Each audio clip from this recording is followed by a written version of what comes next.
श्री शिवाय नमस्तुभ्यम। हर हर महादेव। 23 दिसंबर को श्री पुण्य श्री महाप्राण कथा मालेगांव नासिक से प्रारंभ हो चुकी है। आज कथा का पहला दिन था। गुरुजी पंडित प्रदीप मिश्रा जी के द्वारा वाची जा रही यह कथा है। आज की कथा में गुरुजी ने 14 उपाय, जानकारी और पत्र बताए हैं। आज कथा में एक ऐसा पत्र आया है जिसे पढ़कर गुरुजी भी आश्चर्यचकित हो चुके हैं।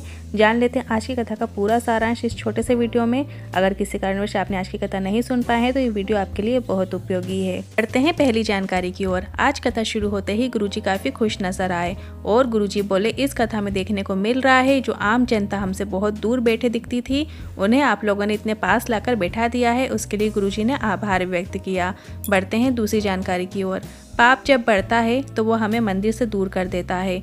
पाप जब बढ़ता है तब हमें सत्संग से दूर कर देता है, श्री महाप्राण कथा से दूर कर देता है। पाप जब बढ़ता है तो हमें अच्छे लोगों से भी दूर कर देता है। और जितने कदम चलकर हम मंदिर जाते हैं, जितने कदम चलकर हम सत्संग या श्री महाप्राण कथा में जाते हैं, या जितने कदम चलकर हम गुरु जी के द्वार पर जाते हैं, का ये मतलब है हम भगवान के पास पहुँच रहे हैं, सत्संग में पहुँच रहे हैं, अर्थात हमारा पुण्य हमारे पाप से अधिक है। बढ़ते हैं तीसरी जानकारी की ओर। गुरुजी ने बताया, शरीर के द्वारा भला करना किसी का, पुण्य करना ये अलग है, और आत्मा से सत्कर्म करना, भला करना, पुण्य करना अलग है।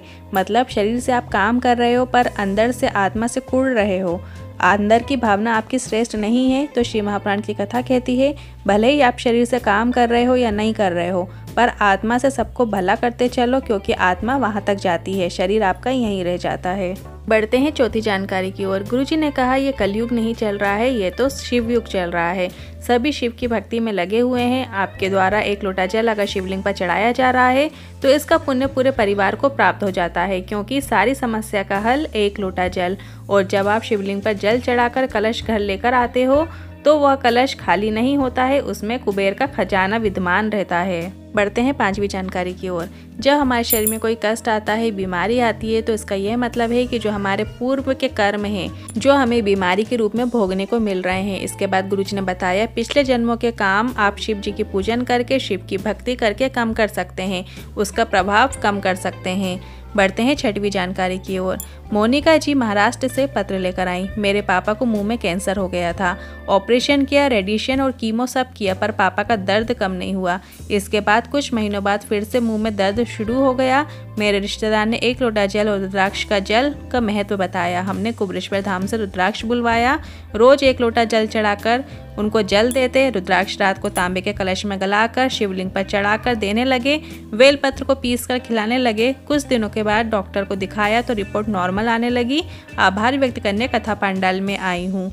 बढ़ते हैं सातवीं जानकारी की ओर। रेणुका जी महाराष्ट्र से पत्र लेकर आई। मेरी बच्ची को पितृपक्ष में अचानक तबीयत खराब हो गई थी, और इतनी खराब हो गई थी कि सब रोने लगे थे। हॉस्पिटल में आईसीयू में भर्ती किया और तबीयत और ज्यादा खराब हो गई कि फिर उसे वेंटिलेटर में डाल दिया गया।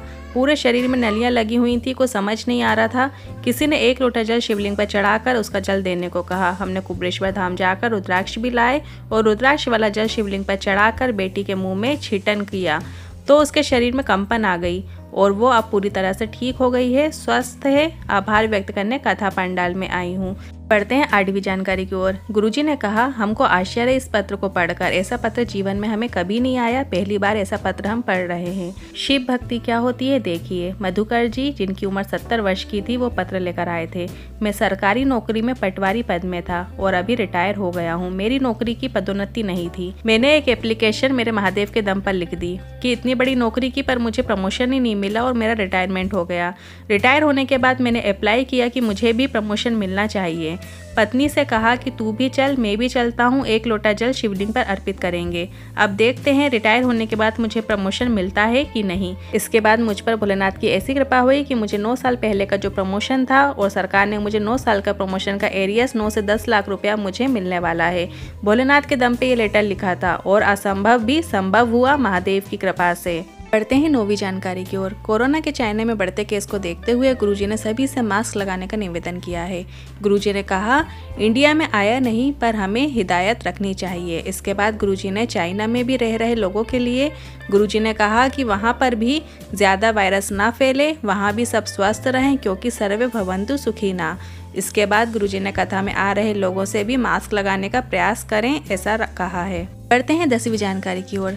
ताजा पुण्य और बासा पुण्य के बारे में गुरुजी ने बताते हुए कहा कि जो शिव महापुराण की आप कथा सुन रहे हैं, ये बासा पुण्य है, जिसकी वजह से आप ये कथा सुन रहे हैं और कथा सुनकर जो आप पुण्य कमा रहे हैं वह ताजा पुण्य आपने अर्जित किया है। अर्थात अभी आप जो अच्छा कार्य कर रहे हो, आप कथा सुन रहे हो, तो ये तुम्हारे पूर्व में किए गए अच्छे कर्म थे, जिसकी वजह से आप अभी पुण्य अर्जित कर पा रहे हो।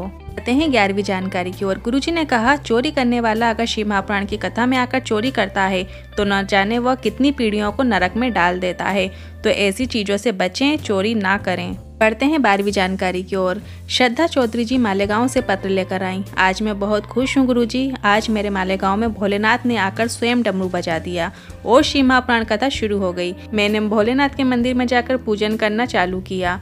मेरी मम्मी का 1.5 साल से डायलिसिस चालू था। बहुत दिक्कत रहती थी, एक डायलिसिस भी अच्छे से नहीं हो पाता था। तब से भोलेनाथ की भक्ति में लग गए थे। तब से मेरी मम्मी का डायलिसिस कुछ मात्रा में कम हुआ और मेरी मम्मी बिस्तर से उठ नहीं पाती थी, पर वो आज पूरे घर का काम कर लेती हैं। उसी का आभार व्यक्त करने आज कथा पंडाल में आई हूँ। बढ़ते हैं 13वीं जानकारी की ओर। शोभा बाई जी पत्र लेकर आई। मेरे पति की अचानक तबीयत खराब हो गई। उन्हें सांस लेने में दिक्कत होने लगी थी। वेंटिलेटर नहीं था, 2 दिन हो गए तबीयत खराब हो गई थी। इसके बाद दूसरे हॉस्पिटल में ले जाकर वेंटिलेटर में ले गए। उनका पूरा शरीर सूज गया था। बहुत समय तक डॉक्टर को कुछ समझ नहीं आ रहा था, ऐसा लग रहा था कि शरीर में जान ही नहीं है। वेंटिलेटर में सिर्फ 48 घंटे रखेंगे डॉक्टर ने कहा, और इसके बाद नहीं रखेंगे। हमने किसी के कहने पर मोबाइल पर आपकी कथा का श्रवण करना शुरू किया और आपके बताए अनुसार शिवलिंग पर 1 बेलपत्र और 1 लोटा जल अर्पित किया। डॉक्टर से निवेदन करके बेलपत्र को पलंग में रख दिया और प्राप्त किए जल को थोड़ा सा भाग मुंह में डाल दिया। डॉक्टर ने जो 48 घंटे रखने के लिए कहा था, उसमें से मात्र 37 मिनट ही बचे थे। उनके शरीर में फिर हलचल हुई। इसके बाद डॉक्टर ने कहा, अब इन्हें आईसीयू में ले जाते हैं, और वो धीरे धीरे ठीक हो गए। आज वो पूरी तरीके से ठीक हैं। आभार व्यक्त करने कथा पंडाल में आई हूँ। बढ़ते हैं 14वीं जानकारी की ओर। गुरुजी ने कहा, आप 4 लोगों को दिखाने के लिए जल चढ़ा रहे हो, अर्थात आप जल चढ़ाने में छल कर रहे हो, तो महादेव कभी आपको नहीं मिल सकते। भोलेनाथ की भक्ति और भोलेनाथ पर जल आप पूरे विश्वास से बिना छल किए अर्पित करोगे तो आपको महादेव की कृपा निश्चित ही प्राप्त होगी। अगर आपको आज की वीडियो थोड़ी भी उपयोगी लगी हो तो वीडियो को लाइक करके कमेंट बॉक्स में हर हर महादेव जरूर टाइप कीजिएगा। और यदि मन में कोई सवाल है, क्वेश्चन है, तो आप कमेंट बॉक्स के जरिए पूछ सकते हैं। हर हर महादेव। श्री शिवाय नमस्तुभ्यम।